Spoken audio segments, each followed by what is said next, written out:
BBC news live കൊച്ചിയിലേക്ക് സ്വാഗതം. ഈ വാർത്തകൾ നിങ്ങൾക്കായി അവതരിപ്പിക്കുന്നത് Leotech solar solutions powered by mile foodstuffs Mookkannoor, Grazia tours and travels near Cochin airport and Cochin Kalabhavan Angamaly franchise. Sabarimala സ്വർണ്ണക്കൊള്ള SIT അന്വേഷണത്തിൽ തൃപ്തി അറിയിച്ച് ഹൈക്കോടതി. ശബരിമല സ്വർണ്ണക്കൊള്ള കേസിൽ SIT അന്വേഷണത്തിൽ തൃപ്തി അറിയിച്ച് ഹൈക്കോടതി ദേവസ്വം ബെഞ്ച്. അന്വേഷണം പൂർത്തിയാക്കുവാൻ 6 ആഴ്ച കൂടി സമയം നീട്ടി നൽകി. ആരോപണ വിധേയരായ ഉദ്യോഗസ്ഥർക്ക് പകരം പുതിയ 2 പേരെ ഉൾപ്പെടുത്തുവാൻ കോടതി അനുമതി കൊടുത്തു. ശബരിമല സ്വർണ്ണക്കൊള്ള കേസ് അന്വേഷിക്കുന്ന പ്രത്യേക സംഘത്തെ സംശയനിഴലിൽ നിർത്തുന്നതായിരുന്നു സിംഗിൾ ബെഞ്ചിന്റെ പരാമർശങ്ങൾ. രാഷ്ട്രീയമായും SIT ആക്രമിക്കപ്പെട്ടു. ഡൽഹി കലാപ ഗൂഢാലോചന കേസ് ഉമർ ഖാലിദിന് ജാമ്യമില്ല, 5 പ്രതികൾക്ക് കേസിൽ ജാമ്യം. ഡൽഹി കലാപ ഗൂഢാലോചന കേസിൽ ഉമർ ഖാലിദിനും ഷർജീൽ ഇമാമിനും ജാമ്യമില്ല. കേസിൽ സുപ്രീം കോടതി ജാമ്യം നിഷേധിച്ചു. പ്രഥമ ദൃഷ്ട്യാ പ്രതികൾക്കെതിരായ കുറ്റം തെളിഞ്ഞെന്ന് സുപ്രീം കോടതി നിരീക്ഷിച്ചു. കർശന ഉപാധികളോടെ കേസിലെ മറ്റ് 5 പ്രതികൾക്ക് കോടതി ജാമ്യം അനുവദിച്ചു. 5 പ്രതികൾക്ക് ജാമ്യം നൽകുന്നത് കുറ്റകൃത്യത്തിന്റെ ഗൌരവം ഇല്ലാതാക്കില്ല എന്നും കോടതി പരാമർശിച്ചു. ഡൽഹി കലാപ ഗൂഢാലോചന കേസിൽ ഉമർ ഖാലിദിന്റെയും ഷർജീൽ ഇമാമിന്റെയും പങ്ക് തെളിയിക്കുന്ന മതിയായ തെളിവുകൾ പ്രോസിക്യൂഷന് സമർപ്പിച്ചിട്ടുണ്ടെന്ന് ചൂണ്ടിക്കാട്ടിയാണ് സുപ്രീം കോടതി ഇരുവരുടെയും ജാമ്യം നിഷേധിച്ചത്. പൂഞ്ഞാറിൽ യാതൊരു മെച്ചവുമില്ല. നിയമസഭാ തെരഞ്ഞെടുപ്പിൽ മറ്റൊരു സീറ്റ് ആവശ്യപ്പെടുവാൻ BDJS. നിയമസഭാ തെരഞ്ഞെടുപ്പിൽ പൂഞ്ഞാർ ഒഴിയുവാൻ BDJS. പൂഞ്ഞാറിന് പകരം കോട്ടയമോ കടുത്തുരുത്തിയോ ആവശ്യപ്പെടും. കഴിഞ്ഞ തവണ പൂഞ്ഞാറിൽ വലിയ പരാജയമാണ് BDJS ഏറ്റുവാങ്ങിയത്. കഴിഞ്ഞ തവണ അപ്രതീക്ഷിതമായിട്ടാണ് BDJSന് പൂഞ്ഞാർ സീറ്റ് നൽകിയത്. ഏറ്റുമാനൂർ തുഷാർ വെള്ളാപ്പള്ളിക്ക് നൽകുമെന്ന് ചർച്ചകളുണ്ടായെങ്കിലും അവസാനം പൂഞ്ഞാർ കൊണ്ട് തൃപ്തിപ്പെടുകയായിരുന്നു.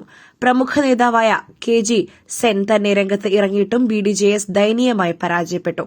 വെറും 2965 വോട്ടുകൾ മാത്രമാണ് പൂഞ്ഞാറിൽ ലഭിച്ചത്. അതുകൊണ്ട് തന്നെ ഇത്തവണ പൂഞ്ഞാർ വേണ്ട എന്ന നിലപാടാണ് ജില്ലാ നേതൃത്വത്തിന്. DCC KPCC പുനഃസംഘടന ഉടനില്ല, തിരഞ്ഞെടുപ്പിന് ശേഷം മതിയെന്ന് ധാരണ. നിയമസഭാ തെരഞ്ഞെടുപ്പിന് മുൻപ് DCC KPCC സെക്രട്ടറി പുനഃസംഘടന വേണ്ടെന്ന് കോൺഗ്രസ് നേതൃത്വത്തിൽ ധാരണ. നിയമസഭാ തെരഞ്ഞെടുപ്പിലെ പ്രവർത്തന മികവ് വിലയിരുത്തി പുനഃസംഘടന നടത്താമെന്നാണ് കോർ കമ്മിറ്റി രാഷ്ട്രീയകാര്യ സമിതി യോഗങ്ങളിലെ ധാരണ. സ്ഥാനാർത്ഥി നിർണയം സംബന്ധിച്ച പ്രാഥമിക ചർച്ചകൾ ഉടൻ തുടങ്ങുവാനാണ് നീക്കം. നിയമസഭാ തെരഞ്ഞെടുപ്പിന് മുൻപ് DCC KPCC സെക്രട്ടറി പുനഃസംഘടന വേണ്ടെന്ന് കോൺഗ്രസ് നേതൃത്വത്തിൽ ധാരണ. നിയമസഭാ തെരഞ്ഞെടുപ്പിലെ പ്രവർത്തന മികവ് വിലയിരുത്തി സ്ഥാനാർത്ഥി നിർണയം സംബന്ധിച്ച പ്രാഥമിക ചർച്ചകൾ ഉടൻ തുടങ്ങാനാണ് നീക്കം. തദ്ദേശ തെരഞ്ഞെടുപ്പിലെ വിജയത്തിന്റെ അടിസ്ഥാനത്തിലാണ് നിയമസഭാ തെരഞ്ഞെടുപ്പ് വരെ പുനഃസംഘടന വേണ്ടെന്ന ധാരണയിലെത്തിയത്. പരിമിതികൾക്കിടയിലും മികച്ച വിജയം സമ്മാനിച്ച DCC അധ്യക്ഷന്മാരെ മാറ്റിയാൽ തിരിച്ചടിയുണ്ടാകുമെന്നും നേതൃത്വം കണക്കുകൂട്ടുന്നു. നിയമസഭാ തെരഞ്ഞെടുപ്പ് പൂർത്തിയാകുന്നതുവരെ DCC അധ്യക്ഷന്മാരുടെ മാറ്റമുണ്ടാകില്ല. പുതിയ KPCC സെക്രട്ടറിമാരുടെ നിയമനവും തെരഞ്ഞെടുപ്പിന് ശേഷം ഉണ്ടാകും. വ്യാജ പരാതി നൽകി 16 ദിവസം ജയിലിൽ കിടത്തി അതിജീവിതയ്ക്കെതിരെ പരാതിയുമായി രാഹുൽ ഈശ്വർ. അതിജീവിതയ്ക്കെതിരെ പരാതി നൽകി രാഹുൽ ഈശ്വർ വ്യാജ പരാതിയെന്ന് ചൂണ്ടിക്കാട്ടി സൈബർ പോലീസിനാണ് പരാതി നൽകിയത്. 16 ദിവസത്തോളം ഒരു കാരണവുമില്ലാതെയാണ് തന്നെ ജയിലിൽ കിടത്തിയത്. പരാതിക്കാരിയുടെ ഭർത്താവ് തന്നോട് ഖേദം പ്രകടിപ്പിച്ചെന്നും രാഹുൽ ഈശ്വർ പറഞ്ഞു. DGPക്കും സൈബർ പോലീസിനും ഇന്നലെ മെയിൽ മുഖേന പരാതി നൽകി. തനിക്ക് ഭർത്താവുണ്ടെന്ന വസ്തുത ലോകത്തെ അറിയിച്ചതിന്റെ പ്രതികാരമാണ് തന്നോട് തീർത്തത്. ഭർത്താവിന്റെ പേര് വെളിപ്പെടുത്തുന്നില്ല. പരാതിക്കാരിയുടെ ഭർത്താവ് എന്നെ അനുകൂലിച്ച് വീഡിയോ ചിത്രീകരിച്ചിട്ടുണ്ടെന്നും രാഹുൽ ഈശ്വർ പ്രതികരിച്ചു. ഇന്നലെയും യുവതിയുടെ പരാതിയുമായി ബന്ധപ്പെട്ട രാഹുൽ ഈശ്വർ പ്രതികരിച്ചിരുന്നു. ആണിനെ കൊടുക്കുവാൻ എന്തെളുപ്പമാണെന്ന് ആലോചിച്ചു നോക്കുവെന്നും ഈ പുരുഷ വേട്ട ഇല്ലാതാക്കണമെന്നുമാണ് പോലീസ്, കോടതി, നിയമ സംവിധാനത്തിലൂടെ പറയാനുള്ളതെന്നും രാഹുൽ ഈശ്വർ പ്രതികരിച്ചു. പുട്ടു രുചികരമാവണമെങ്കിൽ മയിലിന്റെ പുട്ടുപൊടി തന്നെ വേണം. അതിന് ചെമ്പാപ്പുട്ടാണെങ്കിലും അങ്ങനെ തന്നെ. മയിൽ റൈസ് ആൻഡ് ഫുഡ് പ്രൊഡക്ട്സ്, ശ്രേഷ്ഠം സമ്പുഷ്ടം. അഡ്വക്കേറ്റ് ജോജോ ബെർണാഡ് അന്തരിച്ചു.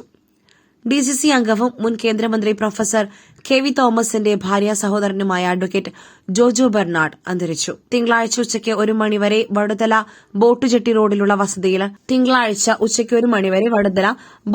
റോഡിലുള്ള വസതിയിൽ പൊതുദർശനം. സംസ്കാരം 1:30 മണിക്ക് വടുതല സെന്റ് ആന്റണീസ് പള്ളി സെമിത്തേരിയിൽ. മുല്ലപ്പള്ളി രാമചന്ദ്രൻ യൂത്ത് കോൺഗ്രസ് പ്രസിഡന്റായിരുന്ന വേളയിൽ സംസ്ഥാന എക്സിക്യൂട്ടീവ് കമ്മിറ്റി അംഗമായിരുന്നു.